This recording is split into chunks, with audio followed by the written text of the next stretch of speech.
media evangelist, a husband, a father, and listen to this, a flatulence profiteer. He was not going to deny me saying that. Okay, and he's going to talk to you about how I farted and came out smelling like a rose. Please welcome Joel Comm.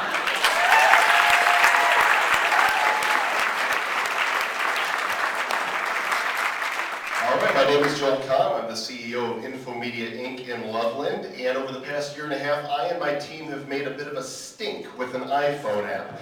And so I'm going to share with you how I farted and came out smelling like a rose. And yes, there's an Ignite presentation for that. So I'm a geek. I'm a lot like you guys. I like games. I've always liked technology. I like computers. I love rock and roll. Check out that guitar player. I'm the creator of Yahoo Games, and I am an uber buff level 80 warrior. For the Alliance. Hey, I've always been an Apple fan. I've always been a PC fan. In fact, this is the only time in my life that you could say I've gone both ways. And when I heard that Apple was releasing the iPhone, I said, I am going to kiss my Trio 650 goodbye. And when I heard that they were going to release the software development kit, time to get busy creating applications. And our first app was called iVote. You can actually download that for free in the App Store. And we've had 20 million votes cast with iVote. But we knew there had to be something more. And so you got to realize we got a lot of developers at our company, and it's a lot like a junior high locker room. And we pulled into the R&D department a lot like that. And there was rumblings. There was strange rumblings. We knew it was coming, and out of that was birthed iFart Mobile. And this, friends, was the fart app that changed the world. This was the fart heard around the world. You could sneak attack your friends with it. You could play any number of farts. You could fart a friend. You could have fart buddies. But all was not perfect in paradise, because the very day we were going to submit that app, this story broke on CNET that there was another fart app that just got rejected by Apple. Somebody else thought of this idea?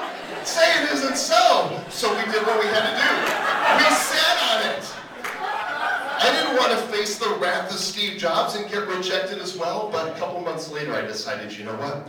We either got to submit or get off the pot. And that's what we did. And I'm standing before 1,000 people getting ready to go on stage, and I get the phone call from the home office. iFart got approved on December 12th. That's a way to run you up on stage. So being a true marketer, I began thinking, how can I get publicity to this thing? So I thought, you know what? Nobody knows the sales to rank numbers. Nobody knows at this point what it means if you sell X amount. So I blogged about it. And it became a story. And before you know it, iFart exploded up the charts, all the way to #1. 12 days later, it was a true iFart explosion sensation. And so we made a story of that, and before you know it, all the big online blogosphere and the TechCrunch and Mashable and Gizmodo and Fox and CBS and MSNBC, everybody is talking about iFart, and it truly became a pop culture sensation. Yes. So much so that the New York Times called me and did a Sunday magazine article. Now, friends, you know you have arrived when the New York Times does an article on you and calls it Dumb and Dumber 2.0. Thank you very much. But then things got nasty. Bum, bum, bum. The makers of Pull My Finger, the app that was the first one rejected, decided that we should not have used the phrase pull my finger in our marketing. They say that's the reason we were so successful. Well, I'll tell you what, it wasn't all bad, because we got a call from Jon Stewart's Daily Show, and they wanted to cover the whole legal stink. They actually came out to our office in Loveland. There's my buddy Wyatt Snack, and we're like this. And we did end up resolving the deal with the Pull My Finger people, but the truth is there's no such thing as bad publicity. I mean, Kathy Lee Gifford using it on the Today Show, Lance Armstrong tweeting how he's pranking Robin Williams with iFart, Bill Maher saying if your phone farts, you're part of the problem.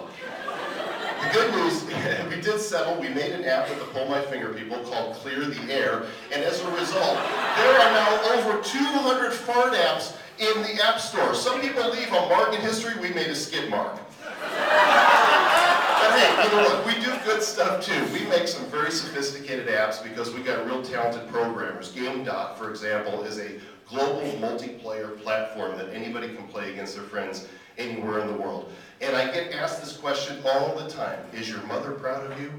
The truth of the matter is, yes, she's very proud of me. I and my team are very proud of iFart. We've sold almost 700,000 copies of the application to date. So thank you for putting up with me.